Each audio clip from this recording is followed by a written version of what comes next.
Alhamdulillah, dengan ucapan Alhamdulillah ini, marilah kita rayakan, marilah kita nyatakan bentuk syukur kita atas nikmat yang telah Allah berikan kepada kita. Nikmat jasmani dengan kesehatannya, nikmat ruhani dengan pemahaman yang sempurna serta iman dan Islam kita. Semoga dengan sikap syukur kita kepada Allah, Allah lebih menambahkan lagi nikmat-nikmat kepada kita dan menjaga nikmat-nikmat itu hingga akhir hayat. Allahumma salli ala Sayyidina Muhammad. Semoga Allah selalu melimpahkan salawat, melimpahkan rahmat dan ta'zimnya kepada junjungan kita, pemimpin kita, baginda Nabi besar Muhammad sallallahu alaihi wasallam. Juga melimpahkan keselamatan kepada para keluarganya, para sahabat dan para pengikut-pengikutnya yang insyaallah kita termasuk di dalamnya. Mudah-mudahan dengan mengikuti Rasulullah, dengan mengikuti para sahabat dan sunnah-sunnahnya, kita menjadi orang-orang yang berhak untuk syafaatnya. Hadirin jamaah rahimakumullah, melalui mimbar yang mulia ini, khatib berpesan, bertakwalah kepada Allah. Marilah mentaati Allah dan mentaati Rasulnya, mengikuti sunnah-sunnah nabinya, yaitu pemimpin kita dan pemimpin para nabi, pemimpin para utusan sebelum-sebelumnya, Sayyidina Maulana Muhammad. Hadirin jamaah rahimakumullah, sunnah-sunnah Nabi itu dibedakan menjadi dua, dibedakan menjadi tiga.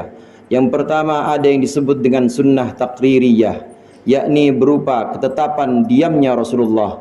Dan yang kedua disebut dengan sunnah fi'liyah, yaitu berupa perbuatan-perbuatan Rasulullah. Dan yang ketiga disebut dengan sunnah qauliyah, yaitu berupa perkataan atau pesan-pesan dari Rasulullah. Dari sini bisa kita simpulkan bahwa setiap sisi kehidupan Rasulullah, ucapan Rasulullah, perbuatan Rasulullah, bahkan diamnya Rasulullah sallallahu alaihi wasallam, ini adalah merupakan hukum, merupakan teladan yang harus kita ikuti. Allah Subhanahu wa taala berfirman, "Wa ma atakumur rasulu fakhudhuhu wa ma nahakum anhu fantahu." Apapun yang didatangkan, apapun yang dibawa kepada kalian oleh seorang rasul, yakni oleh Nabi Muhammad, fakhudhuhu, maka ambillah. Wa ma nahakum anhu fantahu, dan apapun yang dilarang oleh Rasulullah, fantahu, maka hendaklah kalian berhenti. Innallaha syadidul iqab, sesungguhnya Allah sangat cepat siksanya. Ma'asyiral mu'minin wa zumratal muslimin, inilah pesan-pesan Rasulullah, pesan dari Allah untuk mengikuti Rasulullah baik dalam sunnah qauliyahnya, sunnah taqririyahnya maupun sunnah fi'liyahnya. Jamaah rahimakumullah, dalam kehidupan di dunia ini tentu tidak selalu kehidupan kita ini dengan kehidupan yang digelimangi dengan nikmat-nikmat atau dengan kenikmatan-kenikmatan dari Allah. Tentu ada saja musibah, ada saja kenyataan-kenyataan hidup yang ternyata pahit dan tidak sesuai dengan yang kita inginkan. Kadangkala musibah penyakit menimpa kita, kadangkala menimpa saudara kita atau menimpa keluarga kita. Karena memang dunia ini adalah tempat segala ujian dan cobaan untuk orang-orang mukmin. Bahwasannya orang-orang mukmin, jika Allah mencintai seorang mukmin, maka Allah akan mengujinya dengan bala, dengan cobaan-cobaan. Cobaan-cobaan inilah yang kemudian akan menghapuskan dosa-dosa orang mukmin tersebut. Cobaan-cobaan inilah yang kemudian pada tahap tertentu akan mengangkat derajat orang mukmin.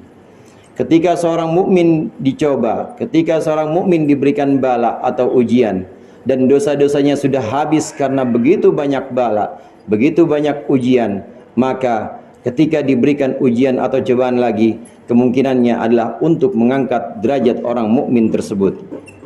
Hadirin jamaah rahimakumullah, bagaimana kita untuk mengantisipasi, untuk menghindari atau menghadapi kenyataan-kenyataan hidup yang ternyata tidak sesuai dengan apa yang kita bayangkan.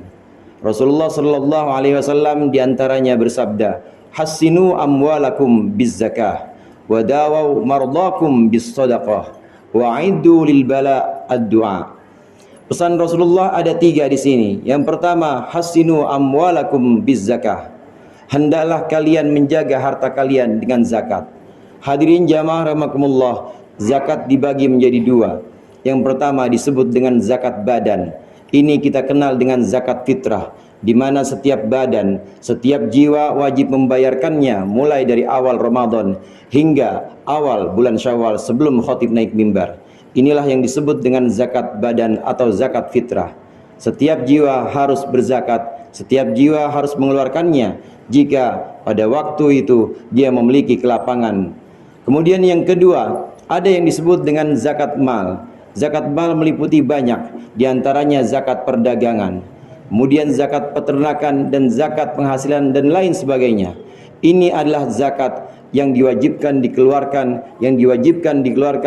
oleh orang-orang yang memang sudah menjadi wajibuz zakat. Orang-orang yang memang hartanya sudah mencapai batas maksimal, batas minimal mengeluarkan zakat yang disebut dengan nisab.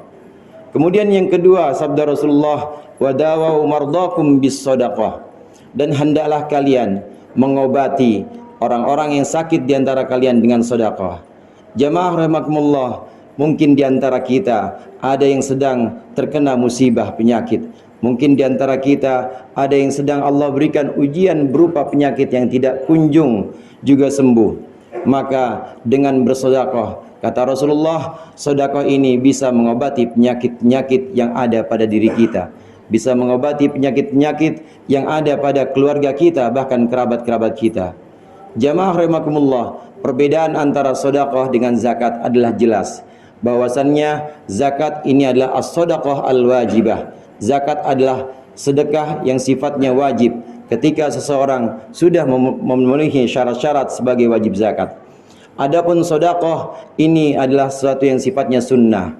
Sedekah bisa berbentuk infak, bisa berbentuk pemberian kita kepada fakir miskin, bisa berbentuk pemberian kita kepada orang-orang yang meminta-minta. Inilah yang disebut dengan sedekah. Dengan sedekah ini, maka Rasulullah menjanjikan orang-orang yang sakit di antara kita ini bisa segera sembuh dan bisa Allah angkat penyakitnya. Kemudian yang ketiga, pesan Rasulullah, wadawau mardak wa'aidu lil bala'i ad-du'a, dan bersiaplah untuk menghadapi bala, menghadapi malapetaka atau ujian dengan doa-doa yang kita panjatkan kepada Allah. Hadirin jamaah rahimakumullah, doa-doa yang kita mohonkan kepada Allah ini pasti Allah dengar, karena Allah memiliki sifat sami'ud du'a. Allah memiliki sifat mendengar apa doa-doa yang dipanjatkan oleh hamba-hambanya. Jamaah rahimakumullah, doa yang kita mohonkan kepada Allah kemungkinan bisa langsung diijabah oleh Allah. Namun ada kemungkinan lain, tidak Allah ijabah, tidak Allah berikan qabul dalam bentuk yang kita inginkan. Tapi doa yang kita mohonkan kepada Allah, Allah kirimkan, Allah jawab dalam bentuk lain. Namun yang perlu kita ketahui di sini, bahwasannya di antara doa dengan bala, di antara musibah dengan doa, itu setiap harinya selalu berseteru dan selalu berselisih. Rasulullah sallallahu alaihi wasallam bersabda, la yugni hadarun min qadarin wa du'a'u yanfa'u mimma nazala wa ma lam yanzil. Innal bala'a la yanzilu fayalqahu du'a fayatalijani ila yaumil qiyamah. Bahwa sesungguhnya rasa takut kita terhadap musibah, rasa takut kita terhadap penyakit, terhadap bala atau ujian apapun, ini tidak akan bisa mencukupi takdir yang memang sudah Allah tetapkan. Sekalipun kita sangat takut, sekalipun kita sangat khawatir, maka takdir yang sudah Allah tetapkan ini akan terus berjalan. Lalu bagaimana solusinya? Solusinya dari Rasulullah adalah sesungguhnya doa yanfa'u bima nazala wa ma lam yanzil. Sesungguhnya doa ini selalu bermanfaat untuk sesuatu bala yang baik sudah turun atau belum turun. Doa-doa yang kita panjatkan ini bisa untuk menolak bala yang memang belum turun, dan doa-doa yang kita panjatkan ini bisa mengangkat bala yang memang sudah turun. Inilah sifat doa yang merupakan silahul mukmin. Inilah sifat doa yang merupakan senjata bagi kita orang-orang mukmin.